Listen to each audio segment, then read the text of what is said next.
MedBricks Webcast is a new kind of healthcare media channel to break the silo mentality and foster interdisciplinary thinking. Our mission is to fill that gap and to create a curiosity through different lenses, tapping the passion that guided the historical figures in medicine and bringing present-day groundbreaking research to the front lines. We interview physicians and leaders in the industry about present-day healthcare challenges on our live programming. Hey, welcome to the MedBricks Webcast.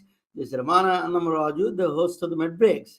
No, I'm not Albert Einstein. Probably my guest most closer, he can come closer to the Einstein's ideas and everything. Dr. Eben Alexander is going to be joining with us. And then there is another doctor who's going to join with us. She's a podcast host. Diana Landonio is going to join with us. Actually, I wanted to, how I came across Dr. Alexander, very interesting. I was a vivid reader of Scientific American. He was an argument, or he was kind of talking with somebody back and forth with a gentleman. He's arguing with Dr. Alexander about his story, all these things. I didn't know what Alexander went through, Dr. Alexander.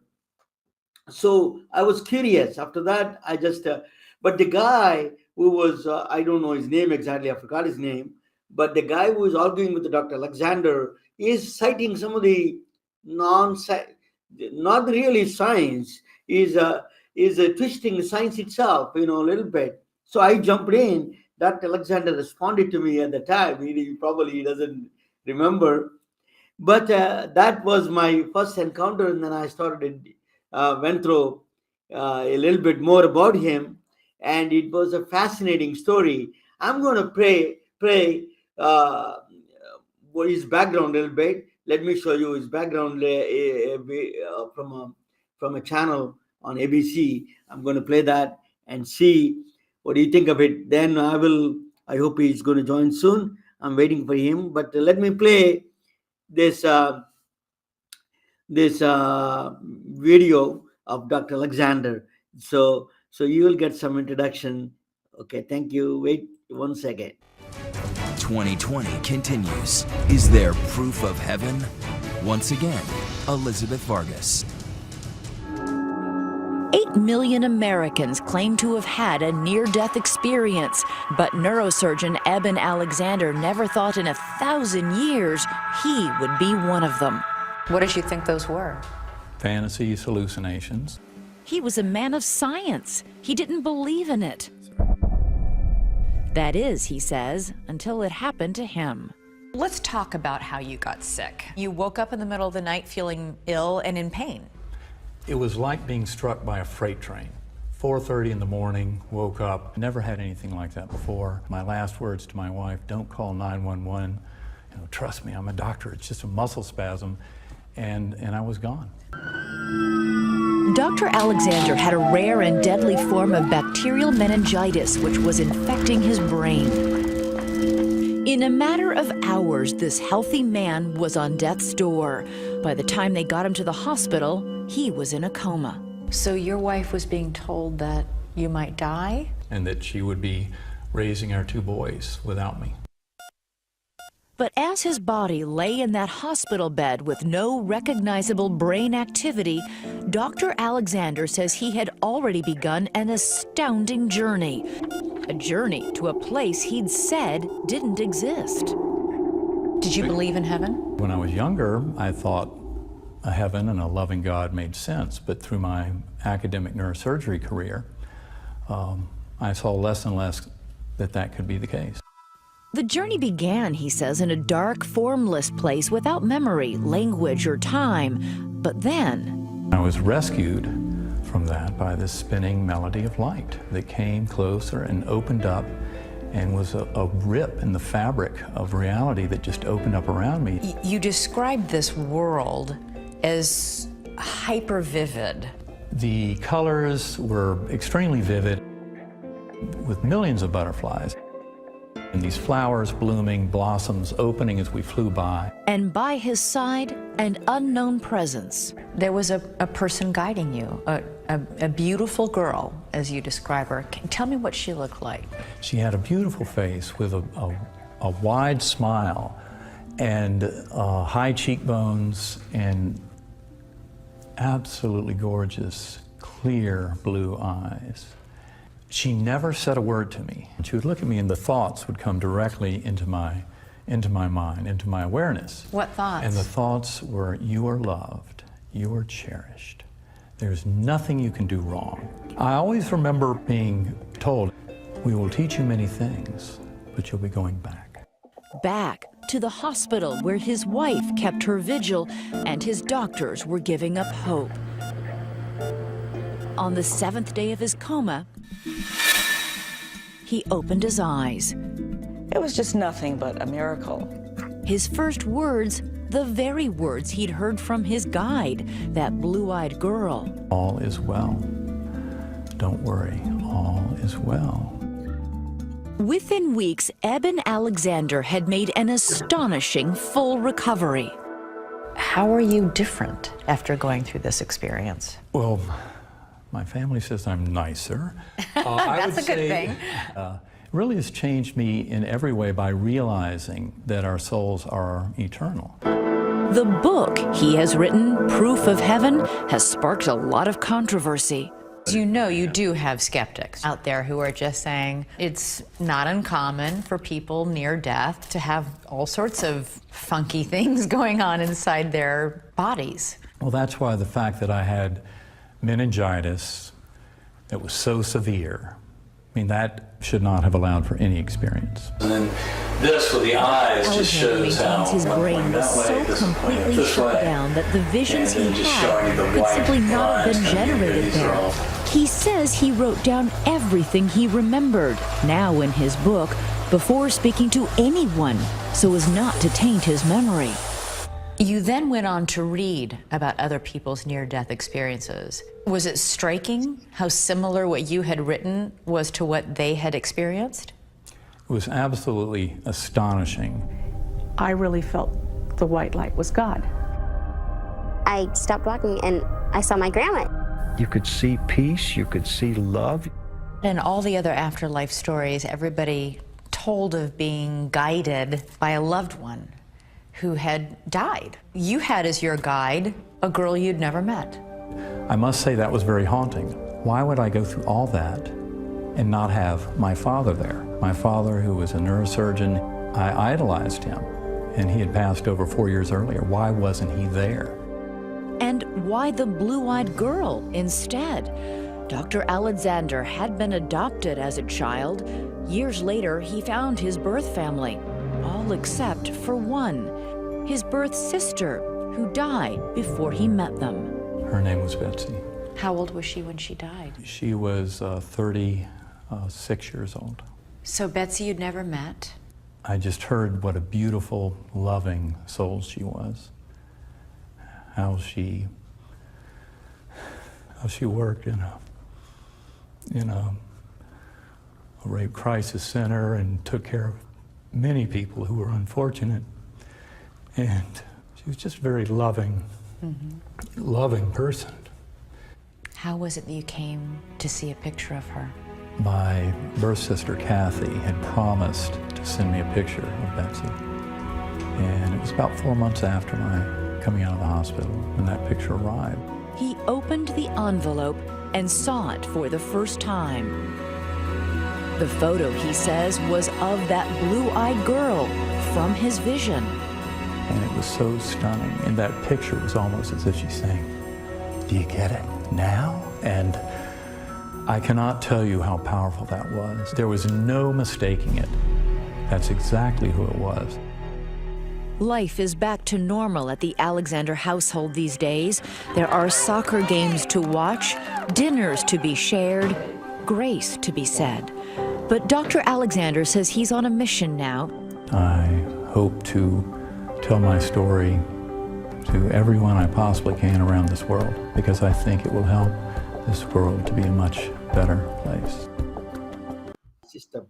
But anyway, Dr. Alexander, I gave introduction about you and played a video on ABC. Thank you for coming. You're not feeling well, but she showed up. Thank you, sir. The third time, I'm honored, completely honored. Think of the mind and body connection. This is a big debate, Dr. Alexander, as you know, as is a big debate, that mind and body. There's two schools of thought. One school of thought is mind is a reducible, is emergent property of the brain. The other school of Right. thought is mind is just a universal consciousness is there somewhere. It is a mind is nothing to do. It is not. We are just a filtering mechanism. Brain. That's what you're saying about mind and body connection. Well, I think the problem, Rene Descartes was trying to put us into a dualistic mode, where you have mind and brain. You have the physical world and you have our perception of it. And then pretend that they seem to work in parallel, but they both seem to exist. But the problem is the only thing we really know to exist is mind and the contents of mind. That's what people experience. And in fact, I would say the best way to start making sense of it, really acknowledge that and say, well, we have mind, and then start understanding how the physical can emerge from the mental. How can the mental have so much power over determining what we observe and what we experience? And so for me, as we argue in our book, Living in a Mindful Universe, some form of idealism, of the prominence of mind over matter is going to be the answer.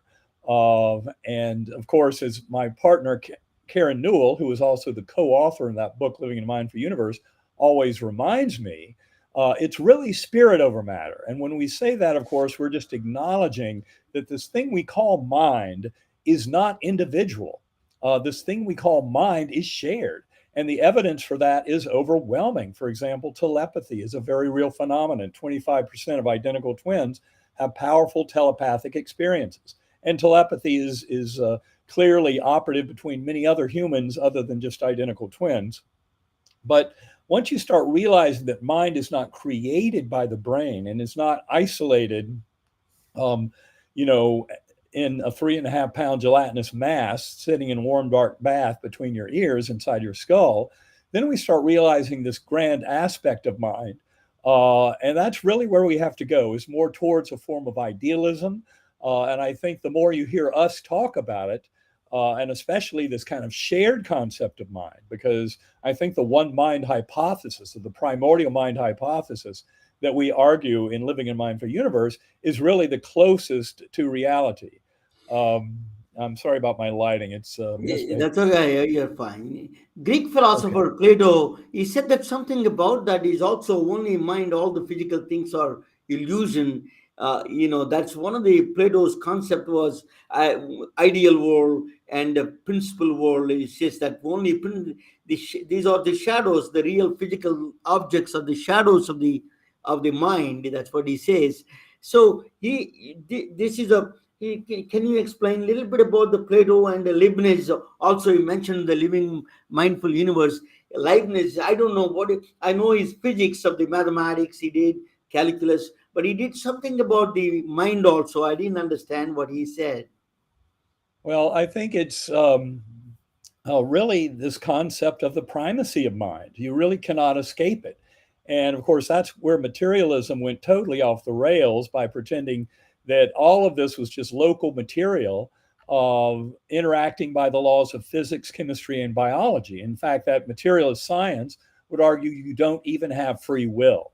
But I think this very kind of expanded view, which would kind of take Plato's world of ideals and really run with it, is kind of all that any of us really know. I mean, for me, in my near-death experience, I came face to face with a very direct experience of the world of ideals, but for the individual soul. Now, when I say individual soul, of course, you're never a lone soul. Souls operate, in tandem. And that's one of the beautiful things, is we come to realize the most important thing at the basis of existence is our relationships with others and our interactions with others. And this is the process by which mind or consciousness evolves.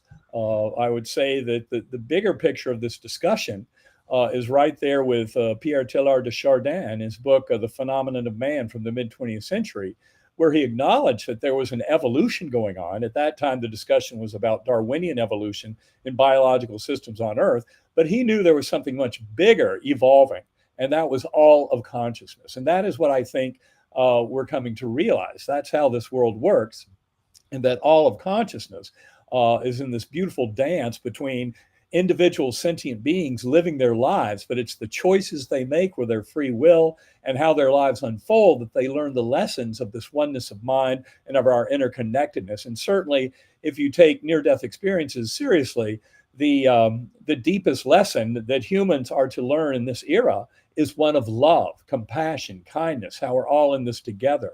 And so this is not just some neutral mind field, but really one that's oriented towards our evolution, towards that sense of love and connection. I call it the love of the creator for the creation.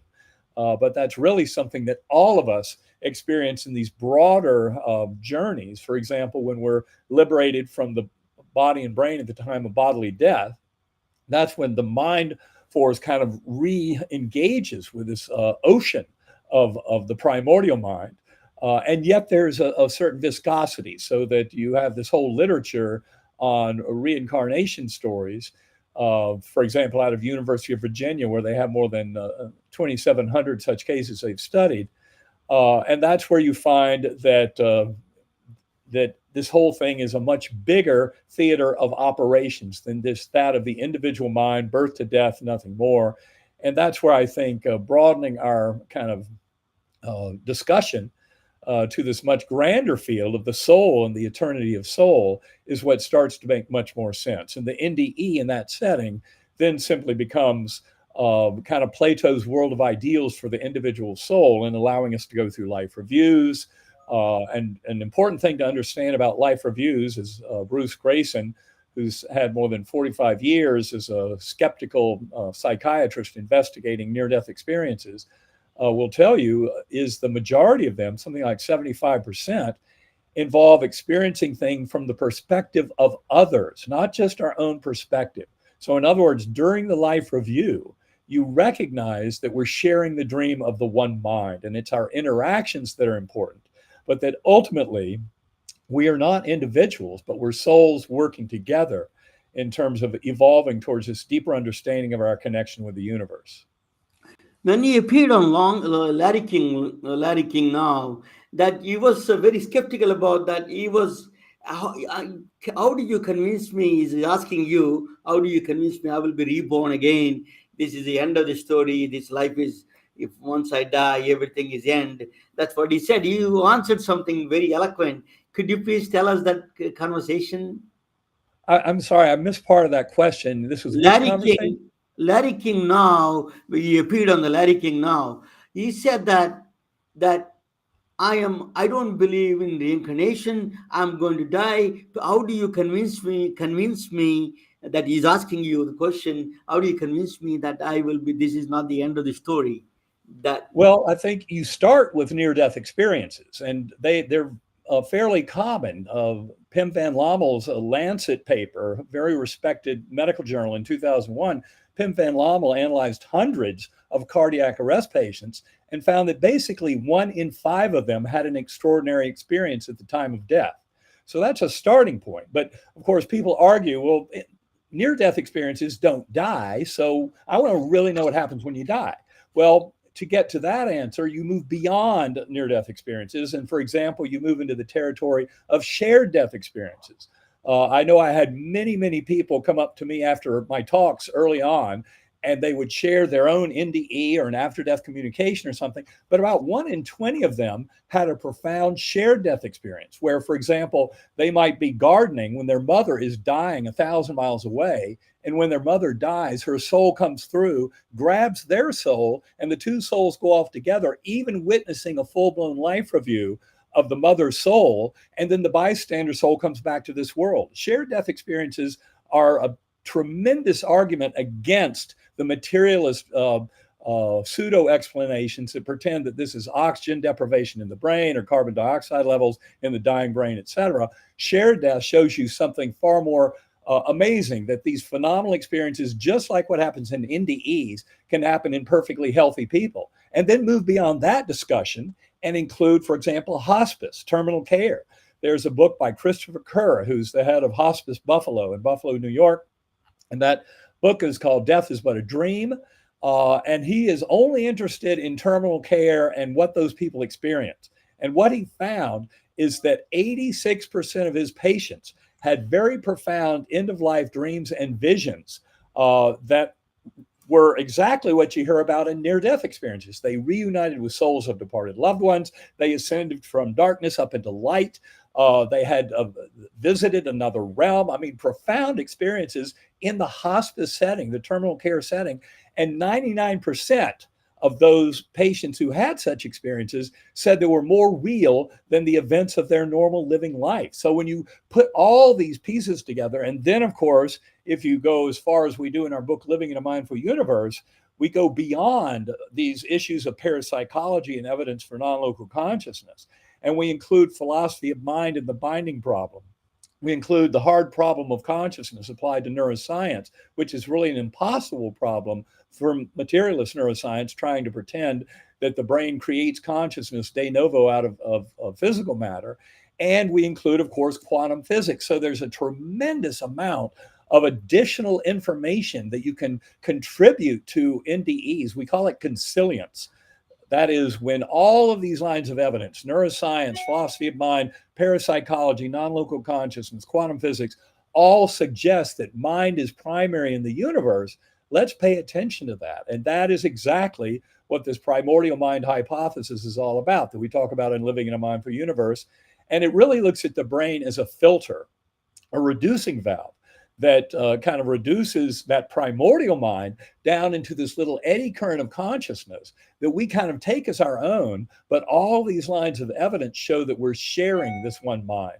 And so when What do you mean by filter? Means everything, all the possibilities exist, and then our mind is filtering that some of the things that is required, that is needed for us to survive.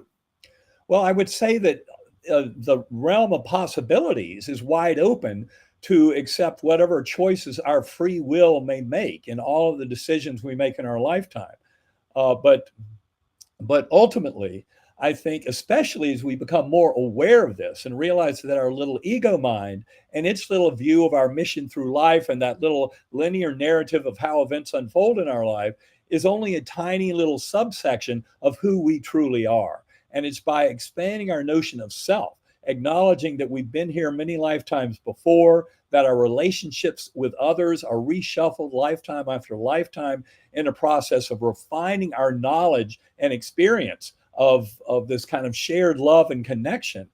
This is really where, to me, it becomes a much more expansive journey of understanding. And it really has to do with coming to a deeper understanding of kind of shared meaning and purpose that we have with our fellow beings and with the universe at large. So yes, free will is operative. There are, completely wide open possibilities for the choices we make in life. But that's why it's so important to get this kind of higher perspective that enables us to kind of see ourselves in that much grander context. In many ways, that's where I would say all is well. That's what, I assured people when I woke up from my coma. I don't remember that, but my younger sister Phyllis told me that within 20 minutes of waking up and being extubated after a week in coma from E. coli meningitis, from which I was not expected to recover, it was so wild to see me sitting on the bed. She said I looked like a little Buddha, and I was looking at everyone around me saying, "Don't worry, all is well." And then I'd move on to the next one. And this notion of all is well is something that becomes more visible to us when we take this far grander view of our life. And that's where we come to realize, for example, that the hardships, the difficulties, the challenges in life, in fact, in many ways are gifts. They're milestones that mark our progress forward. And it's how our free will responds to that. The more we're able to recover a sense of oneness and love and connection with the universe, in spite of many of the apparent hardships, I think is a beautiful lesson to the grander souls that we are. And especially when you realize how near-death experiences and similar study of all these other parallel lines of evidence can be so reassuring. They take away that sting of death, that notion of finality and oblivion that materialism says is what happens after death of the body and brain, because that's not what happens. Our awareness actually expands when you get rid of the filter. And it gives us a much grander view of who we really are. So when you can see your entire lifetime in that life review, and even previous lifetimes, and some people reporting even events of future lifetimes, you start to realize in that realm, in that spiritual realm, from that perspective, it all starts to come together and make more sense. And this is where, for me, meditation is so important, because any of us as sentient beings can come into this knowledge. You don't have to have a near-death experience to come into knowing this, but do start exploring mind. And for me, a very powerful tool for meditation is sacred acoustics. Anybody who wants to learn more about this binaural beat brainwave entrainment, go to sacredacoustics.com. But that, for example, is what I've been using this morning to try and short circuit this bad cold virus that I picked up 2 days ago so that I could do this interview. And I spent about 3 hours this morning in deep meditation using sacred acoustics, and I think it made a tremendous difference. You look perfectly normal. Yeah, as he breaks into coughing. But no, I want to show you from the physics point of view, if you don't mind, a consciousness video I put together from the physics point of view. Is it okay if I play that one in a few minutes? Go right ahead. I think then after that, actually there was a hardcore mathematician, Stephen Wolfram, says that filter theory is real. The reason was he's saying that our humans are constrained by three-dimensional things, but there are a lot of higher dimensions are there. All the reality we don't have an access to. That is what he's saying. But this is a physics point of view. I show you this video, a quick video that after that. Quantum Physics for Doctors, Mystery Object in Medicine by Ramana Annamaraju. Dr. Champagne is a critical care physician and faculty member at Stony Brook University School of Medicine and a member of Pulmonary Critical Care Division. Dr. Pania is the prime investigator for a large study across multiple medical centers around the world about bringing people from cardiac arrest. Cardiac arrest is the arrest of pumping blood due to the malfunction of electrical activity in the heart. Cardiac arrest results in death within minutes without quick resuscitation. The resuscitation is the combination of procedural techniques of bringing someone from edges of death. One of those resuscitation techniques is a cardiopulmonary resuscitation, popularly known as CPR. Any delay administering in CPR, even for minutes, results in certain death. But there are certain exceptions and anomalies that raises several questions than answers in medicine and science. 34-year-old Audrey Mash went hiking with her husband on November 3rd when things took a turn for the worse. The couple got lost and Audrey went into cardiac arrest from severe hypothermia. But 6 hours after her heart stopped beating, doctors at Barcelona's Vall d'Hebron hospital were able to resuscitate her. Amazing. It's like a miracle. Audrey Schumann fully recovered and went back to her life as Audrey Schumann. Listen carefully what I said. She came back to life after dead for 6 hours as Audrey Schumann, not as a Margaret Thatcher, not as an African princess. Which one or what entity told her she is still Audrey Schumann? This is not some religious or a philosophical question. This is still under purview of scientific inquiry, particularly the process of cardiac arrest.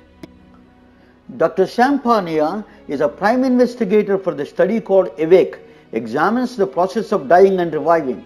He conducted these studies in multiple medical centers around the world with reputable physicians with more than 2,000 subjects who went through cardiac arrest and successfully revived.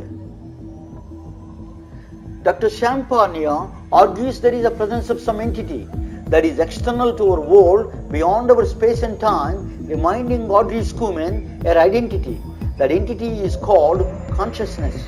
The study is a scientific odyssey of consciousness, the journey through an unknown world about some kind of a subjective awareness. Dr. Champagne had faced a resistance from scientific establishment without giving a due process and trying to sweep the studies under the carpet. The detractors' claim is the so-called consciousness has no place in the field of medicine.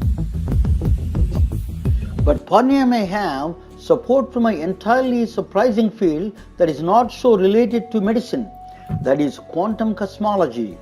Andrei Linde, a well-known Russian-American professor of physics at Stanford University, gives a mathematical proof for the existence of consciousness.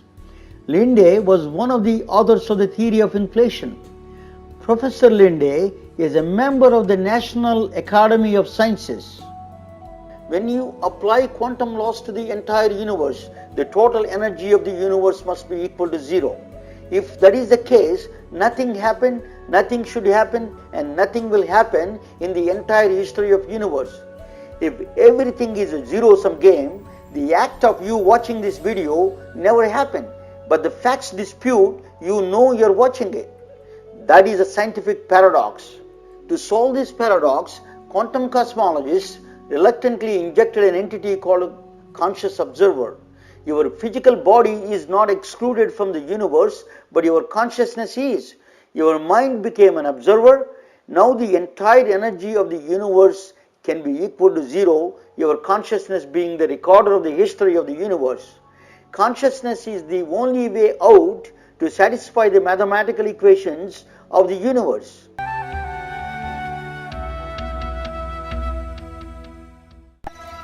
If you try to understand the conscious observer behind every patient, you see a great wonder and a mystery. You will become a perfect healer of body and mind. Computers cannot replace physician as such, because the still unknown, still mysterious entity called consciousness is not computable. Only other conscious observer like you has the power to understand. This is Ramana Annamaraju. Thank you for watching.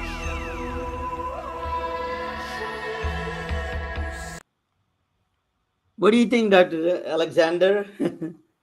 I like your video, and especially the way you started out with a case of the woman who had a cardiac arrest for many hours. It reminds me, of other cases I know of. For example, Dr. Mary C. Neal, who had a profound near-death experience after more than 30-minute warm water drowning while kayaking in Chile back in the late 1990s. And she wrote a book called To Heaven and Back. And she had a profound spiritual experience.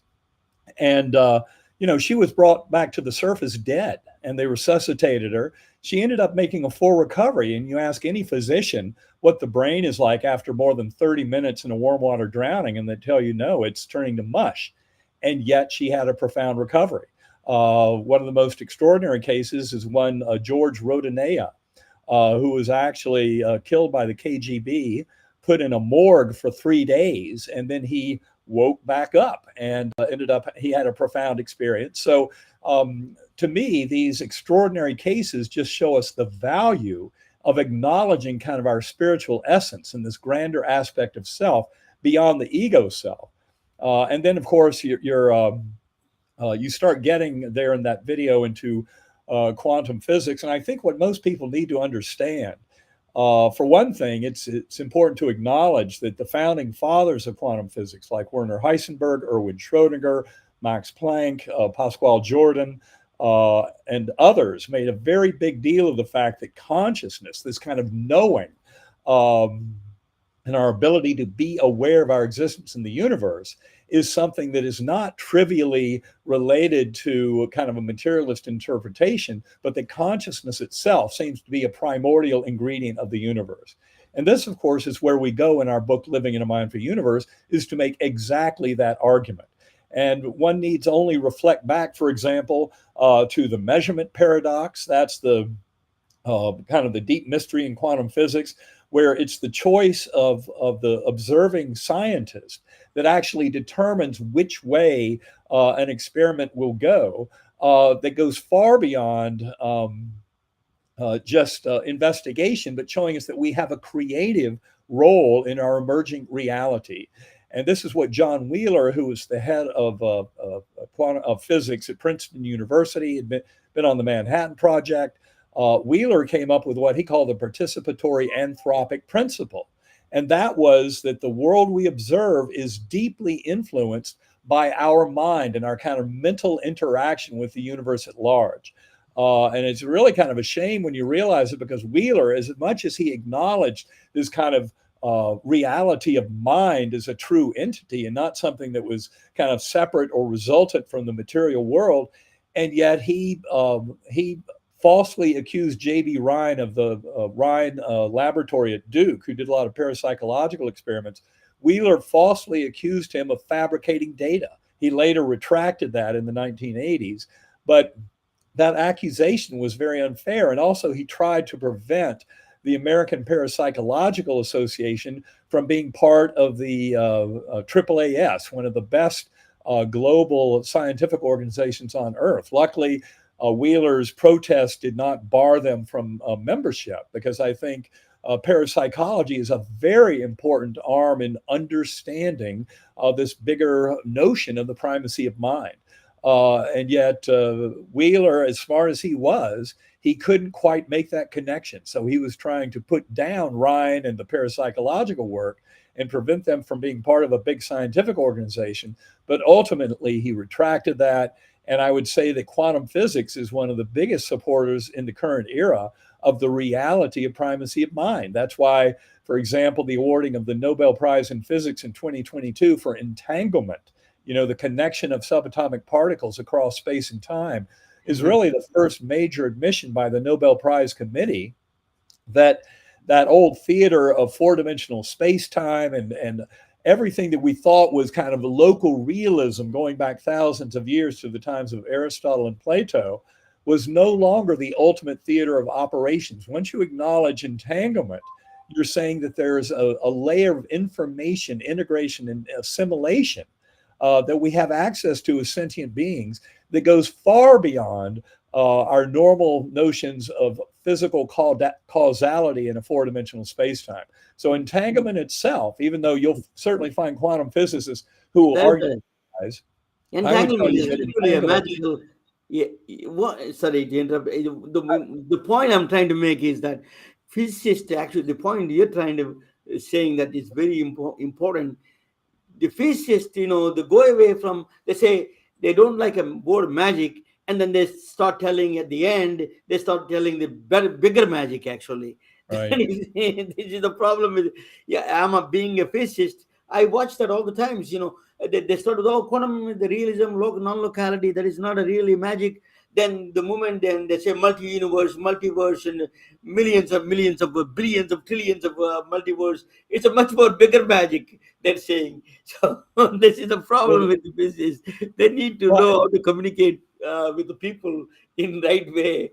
That is a big challenge in that sense, So if you try to get away from this kind of a trying to tell everybody that magic is not there, and then you end up telling a bigger magic, this really confuses people, in my view, Yeah, well, I think that's very true. And, this discussion leads us naturally into, the realm of mind over matter, our ability to exert the will of our higher soul to manifest what happens in this universe. And I would say one of the most practical examples of that is in healing, is in coming into personal health. And you can start with, for example, placebo effect. That's been the gold standard in medicine for assessing any new treatment going back at least 60 or 70 years. Of course, placebo effect has been around for thousands of years. But it's simply an acknowledgement that the beliefs, thoughts, and attitudes of the patient and of caring healthcare workers has a tremendous influence on what emerges, what we see as healing. And you can start with placebo effect, but then move into spontaneous remission. If you go to noetic.org, the Institute of Noetic Sciences website, put in spontaneous remission as a search term, you'll find a book that they put together in the mid-1990s by Carlisle Hirschberg and Brendan O'Regan And that book had more than 3,500 cases of spontaneous remission of advanced cancers, advanced infections, all beyond any kind of medical intervention. And then, of course, you can go into the territory of miraculous healing and near-death experiences.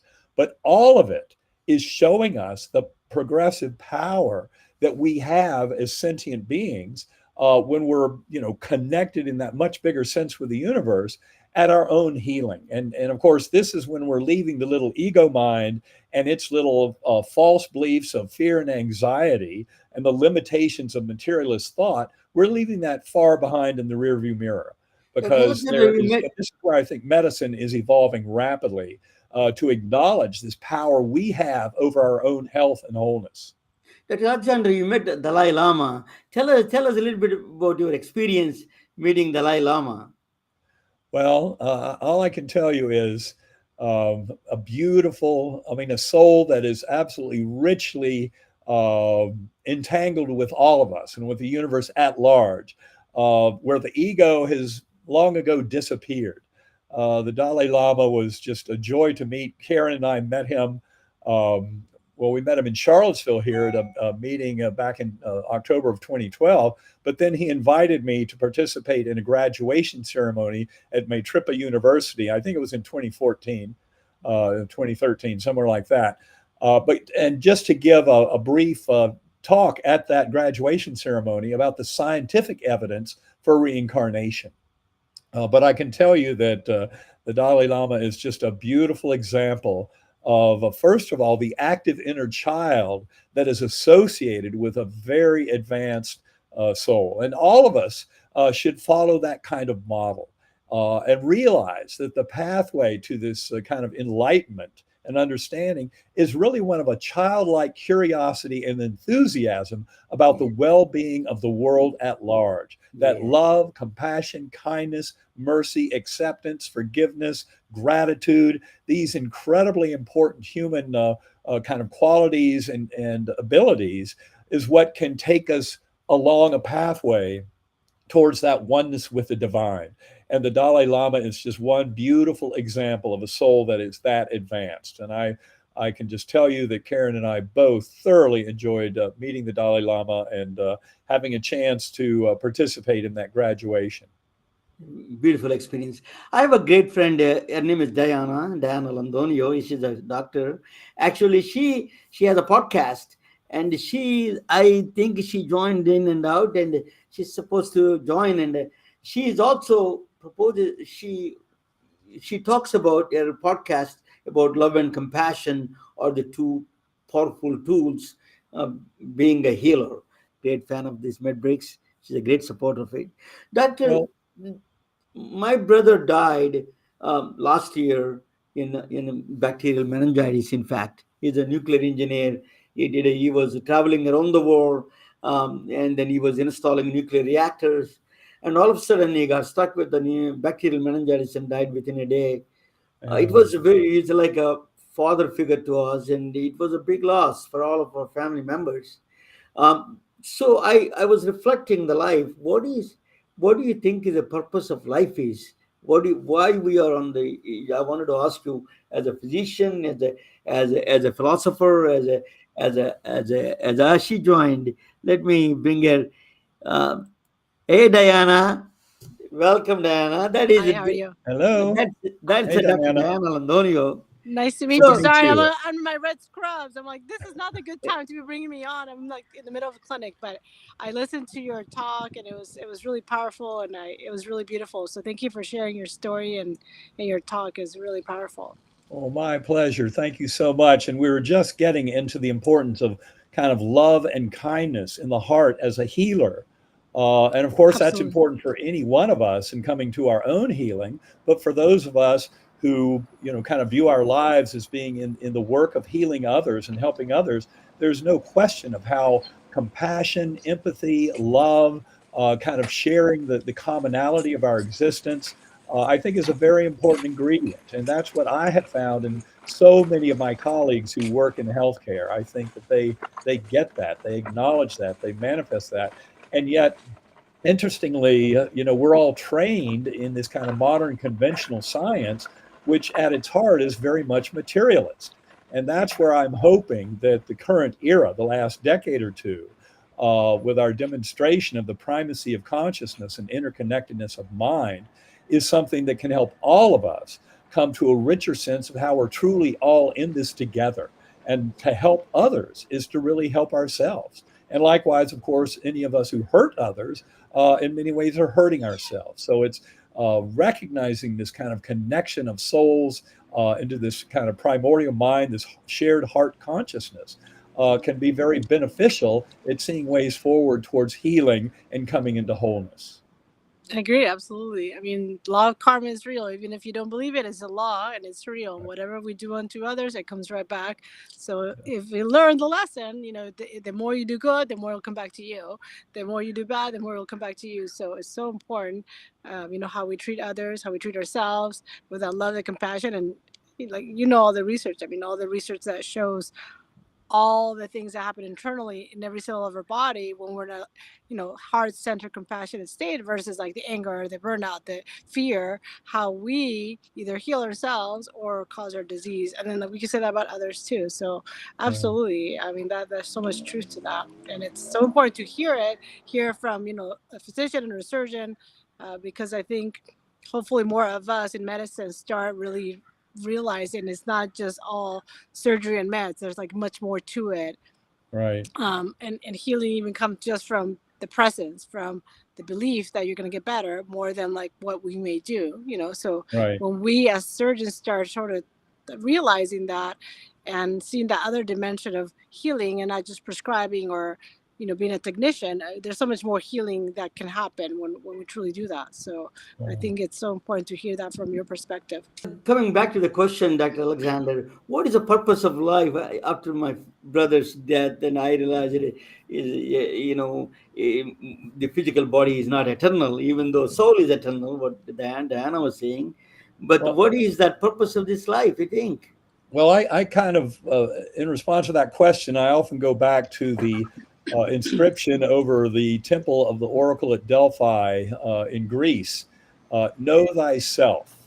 And I believe that ultimately, as we come to realize that our mind is not our own little ego mind, but that ultimately we are sharing the mind of heart consciousness of the universe, and to know that connection very deeply with a shared meaning and purpose that it implies, that is the meaning of life. And so what that would inform in your particular question about your brother is I would want to ask, you know, I've heard from thousands of people who have lost loved ones, who have then had some form of communication from their loved one that showed them that their soul was still there, that they were still actively with you.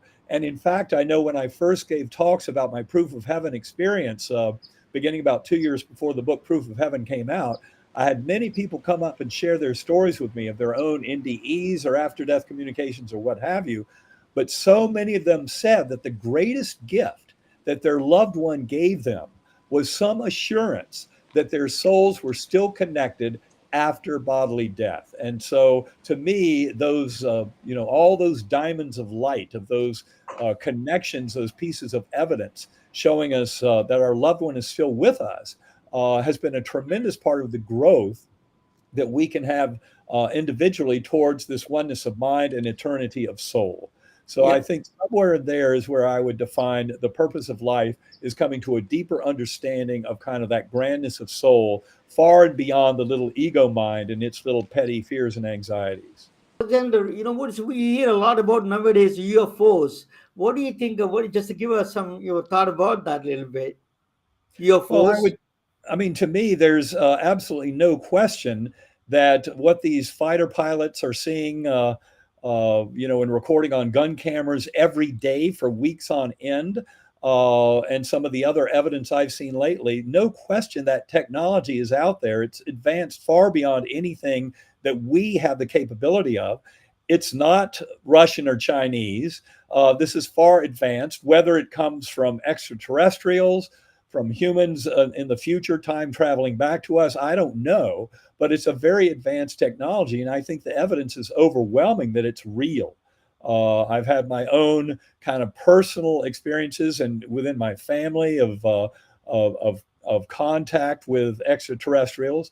I'm just not sure what to make of it. It's not my field of expertise. I can recommend the writings of Ray Hernandez, R-E-Y Yeah. Hernandez, who has written about the contact modalities. He sees a lot of overlap. I know with my friendship with Edgar Mitchell, the Apollo 14 astronaut, I know he had tremendous respect for a lot of what he knew about the reality of UAPs, of orbs, of very intelligent kind of spiritual forces seeming to interfere with nuclear tests and with military satellites, things like that. I think they're here to help us because it would be the ultimate form of madness to have human beings destroy this planet with nuclear war or something as insane as that. I mean, to me, it's crystal clear that the number one priority for our world today is to get rid of nuclear weapons. There's no way anybody would ever accept that it should happen, that some madman get in control of those things and destroy this world. So it's time to get rid of the nuclear weapons, acknowledge that it's really kind of the authoritarian, dictatorial leaders against the people. It's not nation versus nation, but the real conflict is with these dictatorial military leaders who would consider destroying the world with nuclear weapons. They are the enemy, and it's time for the U.S. to take a lead in denuclearization. I think China and Russia, the U.S., we all need to take a lead in getting rid of these horrific weapons. They have no purpose for existing in this world. But I do believe that at some deep level, the UAPs represent forces that are here to try to protect us. You mentioned corporate greed, Dr. Alexander. That is actually Deepak Chopra saying that with this greed kind of thing, we are walking into sleepwalking into extinction human race. So, do you have some comment on that in a corporate greed? How do you solve this? Well, corporate greed is just a form of toxic egocentricity or narcissism. For decades, the energy industry knew, in fact, we knew back in the early 20th century that burning carbon fuels would heat up the planet. Carbon dioxide lasts for hundreds of years. And the oceans, we've used up their buffering capacities. The evidence is crystal clear now that, human caused climate change is going to be our death, this whole planet. Millions of species threatened with extinction. And it's all because of corporate greed. They ignored the scientific evidence on purpose because the profit motive, the almighty dollar. Well, this is where the science of consciousness can lead us in a new direction, because the science of consciousness tells us we're all in this together. We're connected through that binding force of love. We're here to take care of each other. And that implies a much richer role for leaders in this world, away from corporate greed and narcissism, and towards caring for the higher good. And compassion are the powerful tools at the end of the day. That is from Hinduism to in the science to physics to everything. All the roads end at the love and compassion. In the healthcare, that need to be extended. We are not taking care of other people with the insurance companies and these kind of artificial things we're putting together, not caring for other people. We need to make this love and compassion that you're professing. That is very important. Can you give us the final word on the love and compassion? Well, I think there's just kind of a beautiful sense of kind of karma and balance in the universe. And the best way to harvest love and compassion from the universe is to serve as a conduit for love and compassion from the source in our dealings with all of our fellow beings. The more we manifest love and compassion for others, the more we'll bathe in an ocean of that love and compassion. So it's kind of a very simple concept and yet very powerful in what it can bring to our lives. And of course, this is another reason why meditation, centering prayer are very important, because they give us a respite from the kind of incredible struggling match of our ego. Thank you, Dr. Alexander. Your cough is gone. You look more energetic now. Thank you so much. It's an honor and privilege to have you. I'm always enjoy your conversation with you. Well, Ramana, thanks so much for having me on. It's great talking with you as always. And We'll talk again sometime soon. Yeah, Thanks. absolutely, sir. We are retelling their stories through our patented designs that can be worn on scrubs, t-shirts, printed on conference bags, and endless other promotional materials. Daily Wear for Medicine is the first ever of its kind to create curiosity in medicine through visual art. We at MedBricks are celebrating unsung heroes of the past who made enormous contributions to the field of medicine through our unique campaign called Daily Wear for Medicine. You can wear it, carry it, and give it.